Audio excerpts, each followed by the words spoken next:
का जो पूजन का विधान है, उस विधान में कोई गर्म चीज की महत्वता नहीं है क्या? कोई गर्म चीज की महत्वता? फिर भी दुनिया के लोग अपनी बुद्धि लगाकर माता की जब पूजन करने जाते हैं तो वहां अगरबत्ती भी जलाते हैं और दिया भी जलाते हैं। अब एक तरफ तो तुम माता को ठंडा पानी का भोग लगा रही हो, एक तरफ तो ठंडा भोजन चढ़ा रही हो, एक तरफ तो ठंडे का प्रयास कर रही हो, और ऊपर से माता को तुम दिया लगाकर अगरबत्ती लगाकर तुम माता को सम्मुख में गर्म तत्व को प्रदान कर रही है, और फिर आकर कहती है कि मेरा बच्चा क्यों बीमार पड़ता है, मेरे पति को अगर बार बार ये कष्ट क्यों आता है, घर में लोग चिड़चिड़े क्यों हो जाते हैं, घर में लोग क्लेश क्यों करते हैं, आखिर कारण क्या है? तो कारण तो तुम खुद हो कि जो चीज लिखी है वो ना करते हुए दुनिया जो कर रही है तुम वो करना चाहते हो। तुम भगवान की पूजन उस विधान से नहीं करना चाहते जो विधान शास्त्रों में।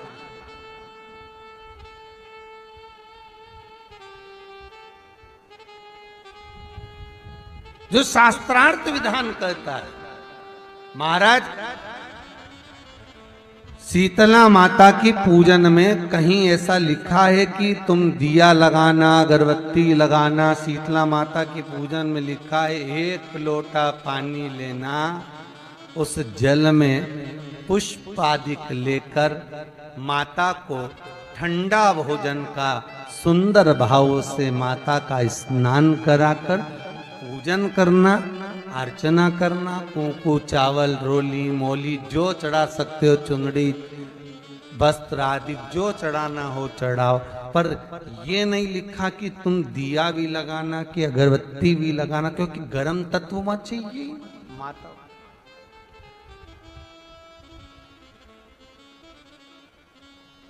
वो शीतल है, शीतला। और अगर तुम दिया लगा भी रहे हो, मान लो दिया अगर तुम लगा भी रहे हो तो उसके सम्मुख ना लगे, उससे दूर,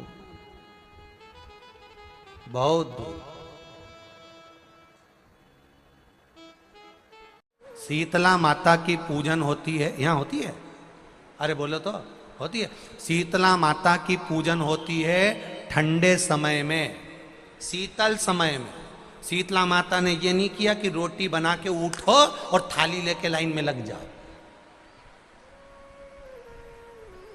तुम देखना, शीतला माता की पूजन करने लोग जाते हैं ना शीतला सप्तमी, शीतला अष्टमी पे, बस 11 बजे तक तो रोटी बनाती रहेगी, सामान बनाती रहेगी, 1-1.5 घंटा में ठंडा हुआ, 12:30 बजे उठ के सीधे लाइन में लग जाएगी, जल्दी से पूजन करके सो जाऊंगी, काम खत्म। शीतला माता ने भी सोच लिया, बस तूने मुझे बेवकूफ बनाया, अब रुक जा तू। 11 बजे तक भोजन बनाया, 10 बजे तक भोजन बनाया, 1 बजे रात को लाइन में लग गई पूजन करने के लिए। 1 बजे रात को, न जाने किसने पहला दी कि 1 बजे रात को लग जाओ लाइन में, सुबह तक पूजन करके अपने घर आ जाओ, फिर आराम से आके सो जाओ।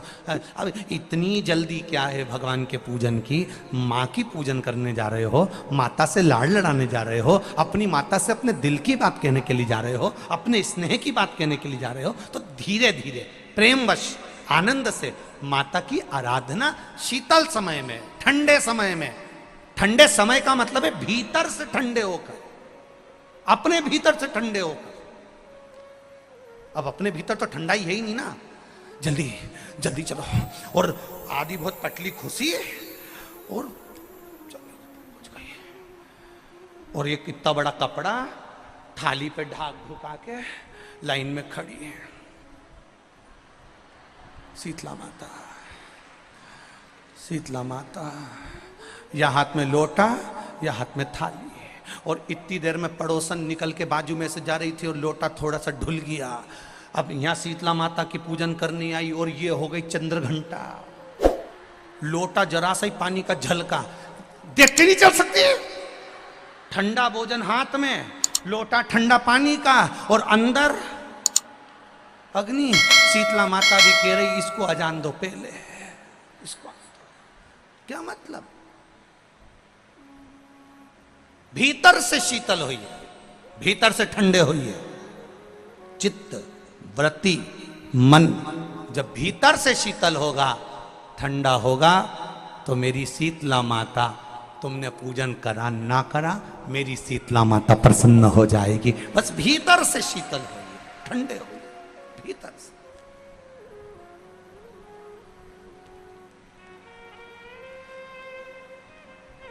मां ग्रह कह रहा है, मगर कह रहा है, घड़ियाल कह रहा है, आप इसको बचाना क्यों चाहती हो? आपका क्या रिश्तेदार लगता है? आपका क्या पहचान वाला है? आपका क्या परिचित है? नहीं। मां कहती है अगर मेरा परिचित होता तो बात दूसरी हो, ये मेरा परिचित नहीं है। तो फिर मां कहती है इसने मुझे पुकारा है, और माता कहकर पुकारा है। पार्वती जी का ये संवाद अपनी जिंदगी में उतार कर रखिएगा। पार्वती माता ने ग्रह को, ब्रह्मवेत्ता पुराण में एक बात कही है कि पार्वती जी ग्रह को कह रही है, मगर को कह रही है कि शंकर भगवान को, देव अधिदेव महादेव को और मुझे, संसार का कोई जीव माता और पिता कहकर अगर पुकारता है तो पार्वती जी कहती है शिव और पार्वती उसके सामने जाकर खड़े हो ही जाते हैं। ये निश्चितता है। उसने पुकारा, ठीक है।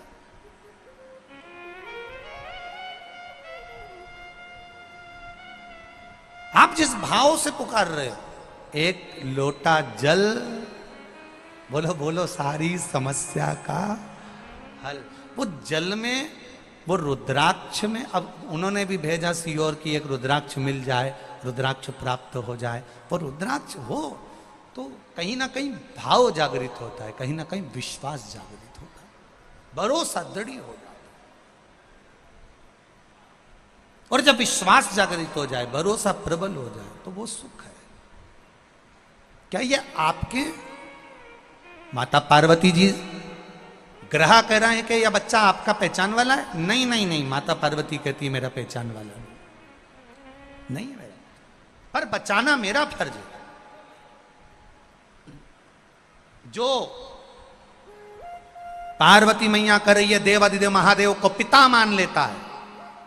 इसलिए आपने शिव महापुराण की कथा में सुना होगा, कभी भी सीहोर कुबेरेश्वर धाम पर आओ तो कुबेरेश्वर धाम पर यह मानकर आना कि आप अपने मायके जा रही हो, शिव पिता मानकर आना। और जो शंकर को पिता मानकर आ जाता है तो वो बेटी को खाली नहीं भेजता, झोली भर कर भेज देता है, वो खाली नहीं भेजता।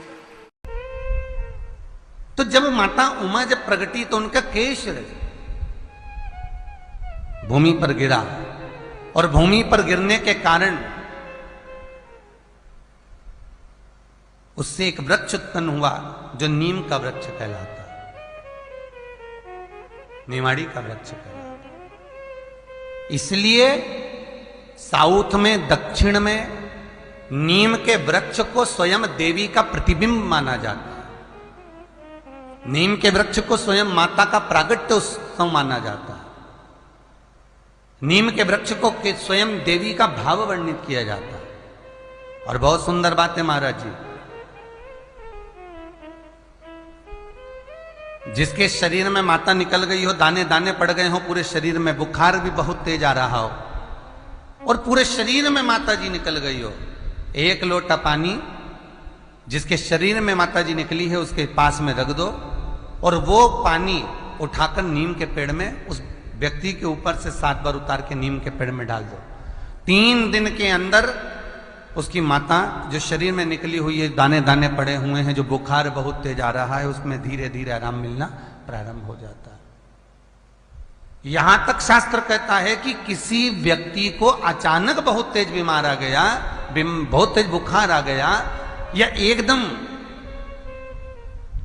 हम तो यहां तक कहेंगे कि ये वायरस चल रहा है, महामारी चल रही है, और कंठ में भी आपको अगर जलन पड़ रही है, कंठ रुक रहा है, बुखार बहुत तेज आ रहा है, शरीर में ताप है, डॉक्टर को दिखाओ मना नहीं है, सब कुछ करो मना नहीं है, पर 1 लोटा पानी अपने ऊपर से उतार कर 21 बार नीम के पेड़ में ले जाकर नाम गोत्र बोलकर डाल दीजिए। और नीम के पेड़ के नीचे की मिट्टी को अपने कंठ पर लगा लीजिए। 20 से 25 मिनट बाद आपको आराम लगना प्रारंभ हो जाएगा। ये उमा देवी है। एक शीतल आरती होती है, मेरी जीजियों बड़े सावधानी से सुनिएगा। एक शीतल आरती होती है। कभी अगर तुम्हारे जीवन में अगर कभी तुमको ऐसा लगे कि रोग बड़ा भारी हो चुका है और बहुत भारी रोग मुझे घेरता जा रहा है, या डॉक्टर को दिखाने जा रहे हो, तुम्हें ऐसा लग रहा है कि डॉक्टर कोई बड़ी बीमारी बताएगा, तो उस समय पर शीतल आरती का प्रयोग करें।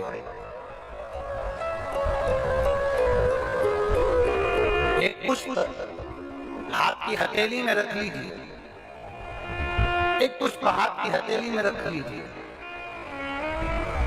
और यहां तक शास्त्र कहता है अगर हो सके तो आंकड़े का अगर पुष्प मिल जाए, तुम्हारे यहाँ क्या बोलते हैं उसको, मंदार का फूल, आंकड़े का फूल, अकौए का फूल, जो शंकर भगवान पे चढ़ता है, छोटा सा होता है, घुंघरू जैसा होता है, वो उसको तुम्हारे यहाँ क्या बोलते हैं हरियाणा में, आंकड़े पुष्प बोलते हैं। आग का पुष्प मिल जाए तो ज्यादा अच्छा।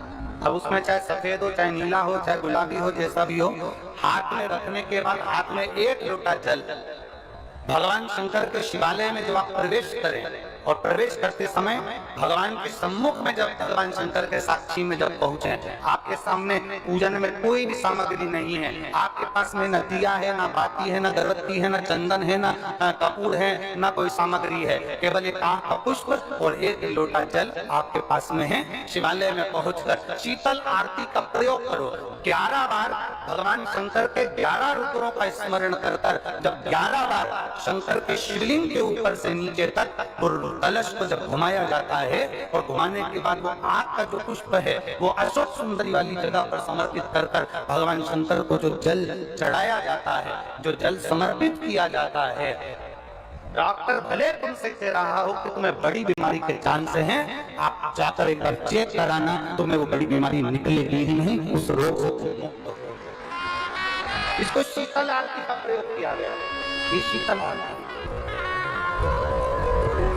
इसको शीतल आरती कहा। शिव की प्राप्ति का, एक रोग से मुक्त होने का। अब आपसे कोई कहे कि ये शीतल आरती का प्रयोग सबसे पहले किसने करा, तो आपको ध्यान लगाना है इस प्रयोग को सोमनाथ जी की कथा का स्मरण करिएगा, सोमेश्वर की कथा का स्मरण करिएगा। नीम के वृक्ष को स्वयं देवी का प्रतिबिंब माना जाता है, नीम के वृक्ष को स्वयं माता का प्राकट्य माना जाता है, नीम के वृक्ष को स्वयं देवी का भाव वर्णित किया जाता है। और बहुत सुंदर बात है महाराज जी, जिसके शरीर में माता निकल गई हो, दाने दाने पड़ गए हो, पूरे शरीर में बुखार भी बहुत तेज आ रहा हो, और पूरे शरीर में माता जी निकल गई हो, 1 लोटा पानी जिसके शरीर में माता जी निकली है उसके पास में रख दो, और वो पानी उठाकर नीम के पेड़ में उस व्यक्ति के ऊपर से 7 बार उतार के नीम के पेड़ में डाल दो। 3 दिन के अंदर उसकी माता जो शरीर में निकली हुई है, दाने दाने पड़े हुए हैं, जो बुखार बहुत तेज आ रहा है, उसमें धीरे धीरे आराम मिलना प्रारंभ हो जाता है। यहाँ तक शास्त्र कहता है कि किसी व्यक्ति को अचानक बहुत तेज बीमार आ गया, बहुत तेज बुखार आ गया, या एकदम, हम तो यहाँ तक कहेंगे कि ये वायरस चल रहा है, महामारी चल रही है, और कंठ में भी आपको अगर जलन पड़ रही है, कंठ रुक रहा है, बुखार बहुत तेज आ रहा है, शरीर में ताप है, डॉक्टर को दिखाओ मना नहीं है, सब कुछ करो मना नहीं है, पर 1 लोटा पानी अपने ऊपर से उतार कर 21 बार नीम के पेड़ में ले जाकर नाम गोत्र बोलकर डाल दीजिए, और नीम के पेड़ के नीचे की मिट्टी को अपने कंठ पर लगा लीजिए। 20 से 25 मिनट बाद आपको आराम लगना प्रारंभ हो जाएगा। ये उमा देवी है। जगह की मिट्टी काया के रोग को ठीक कर देती है। अगर किसी व्यक्ति को चर्म रोग हो गया, कुष्ठ रोग हो गया, चमड़ी सफेद पड़ गई, रोग समाप्त नहीं हो रहा, बढ़ते जा रहा है, औषधियां आपने बहुत कर ली, तो 3 जगह की मिट्टी आपको फल प्रदान करेगी। पहला, सूर्य कुंड की मिट्टी। स्कंद पुराण सूर्य कुंड कहां पर है? तो कहा दतिया और झांसी के बीच में सूर्य कुंड निवास करता है। उस सूर्य कुंड की मिट्टी को लाकर जिस व्यक्ति को कुष्ठ रोग हो गया हो, शरीर की चमड़ी सफेद पड़ गई हो, स्कंद पुराण कहती है सूर्य कुंड की मृदा लगा लेने से 5 से 7 दिन में रोग समाप्त होने लगता है महाराज। पर सूर्य को सर्वाधिक प्रियता किया।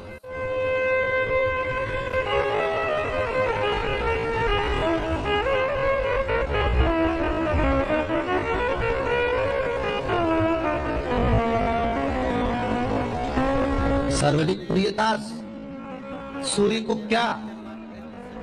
क्योंकि सूर्य तपता है, तो उस तपन को मिटाने के लिए सूर्य देवता के शरीर पर गाय का घृत मला जाता है। जैसे शनि को तेल लगाया जाता है, सूर्य को घृत मला जाता है। इसलिए सूर्य कुंड का एक नियम है कि सूर्य कुंड पर से अगर हम मिट्टी लेकर आते हैं, शरीर पर लगाने के बाद जब शरीर का चर्म रोग समाप्त हो जाए, सफेद चमड़ी अपने वापिस रंग में आ जाए, तब आप जितनी कामना कर आते हैं उतना घी उस सूर्य कुंड के पास में डालना पड़ता है।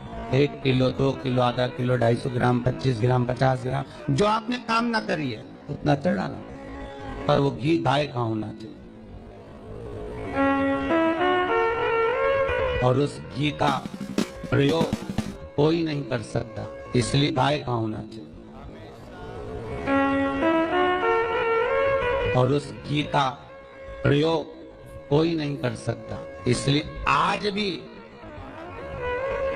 स्कंद पुराण में तो केवल सूर्य कुंड का वर्णन है, घृत का वर्णन है, और स्थान आज भी झांसी और दतिया के बीच में जो सूर्य कुंड विराजमान है, आज भी वहां पर कुंड के पास में एक घी का कुआं है जिसमें घी डाला जाता है, पर उस घी का प्रयोग कोई दुनिया का व्यक्ति नहीं कर सकता। जो करता है वो शरीर में फपोले पड़ जाते हैं और बाद में सड़कर मर जाता है।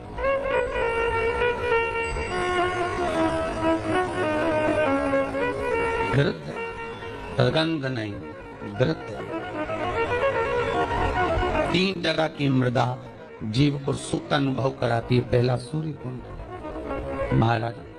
दूसरा वर्णन करा है, जिस स्थान पर गौ माता को बांधा गया हो और गाय अपने बछड़े को, बछिया को जन्म देती हो, उस स्थान पर उसकी मिट्टी, उसकी मृदा, उस जगह की रज, जब मकान का मुहूर्त होता है, दुकान खोली जाती है, दुकान बनाई जाती है, दुकान में कोई अग्नि का प्रवेश हो, उससे पहले जहां पर गाय ने अपने बछड़े को जन्म दिया हो, बच्चे को जन्म दिया हो, उस स्थान की मिट्टी उस भूमि पर लेपन कर दी जाए तो जिंदगी में कभी संपदा की कमी नहीं हो सकती।